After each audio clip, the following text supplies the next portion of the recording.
विकासाचा ध्यास म्हणजे श्वास कोंडल्यानंच तुनिशाचा मृत्यू झाल्याचं शवविच्छेदन अहवालातून समोर आलेलं आहे। सूत्रांकडून ही माहिती मिळाली आहे। फास लागल्यानंच तुनिशाचा मृत्यू झाल्याचं समोर येतंय।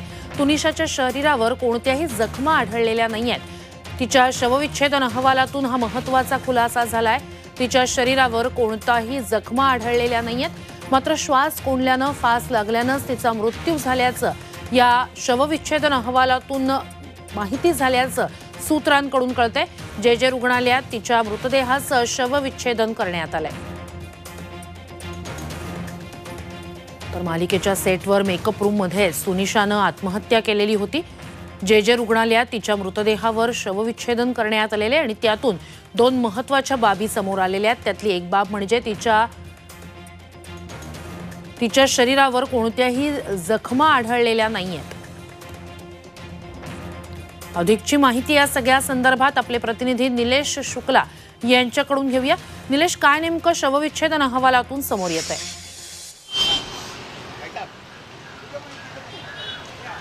जी, आपको बता दें इस पूरे मामले में जो पोस्टमार्टम रिपोर्ट है उसकी जो प्राथमिक रिपोर्ट है वो फिलहाल सामने आ चुकी है, जिसमें जो कई खुलासे इस पूरे केस को लेकर वो हमें देखने मिल रहे हैं। इस पूरी पोस्टमार्टम रिपोर्ट में फिलहाल ये बात कही जा रही है कि फांसी के चलते ही तुनिशा की जो जान है वो गई है, और ऐसे में जो अटकलें लगाई जा रही थी उसे फिलहाल कुछ हद तक दरकिरार इस पूरी रिपोर्ट जो है वो कर रही है। लेकिन जो तुनिशा की माता हैं उन्होंने हमने देखा कि कैसे बीती रात वो वसई के विलावी पुलिस स्टेशन पहुंची थी और वहां पर उन्होंने जो रिपोर्ट है वो शिजान जो कि इस पूरे टीवी शो में एक मुख्य भूमिका में थे, मुख्य अभिनेता थे, उनके खिलाफ ये जो कंप्लेन है, जो शिकायत है वो दर्ज करवाई थी। और इसी सिलसिले में आज उनके खिलाफ जो मामला है वो आईपीसी सेक्शन 306 के तहत ये पूरा जो मामला है वो दर्ज किया गया और आज कोर्ट में उनकी पेशी जो है वो होनी है। अब बताइए कि जो पोस्टमार्टम रिपोर्ट है ये प्राथमिक रिपोर्ट सामने आई है।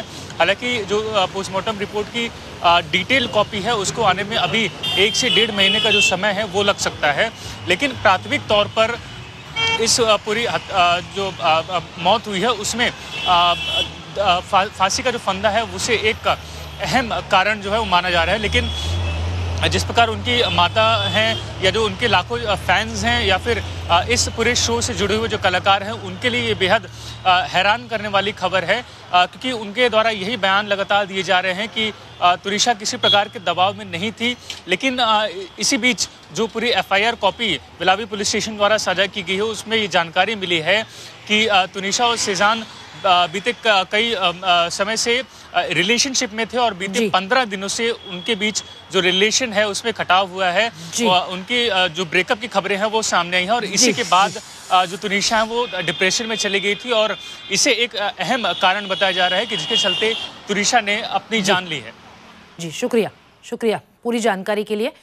तर तुनिशाचा मृत्यू झाल्याचं, फास लागल्यानंच तिचा मृत्यू झाल्याचं या शवविच्छेदन अहवालातून समोर आलेलं आहे।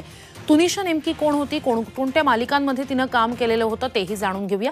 महाराणा प्रताप मालिकेतून अभिनयाच्या कारकिर्दीला तिची सुरुवात झाली होती। चक्रवर्ती अशोक सम्राट मालिकेत राजकुमारी अहिंकाराची भूमिका तिनं साकारली होती। 2016 मध्ये फितूर सिनेमात तिची महत्त्वाची भूमिका होती। कहानी 2 दबंग 3 सिनेमात तिनं अभिनय केला होता। शेरे पंजाब, इंटरनेट वाला लव या मालिकेतही तिनं काम केलेलं होतं।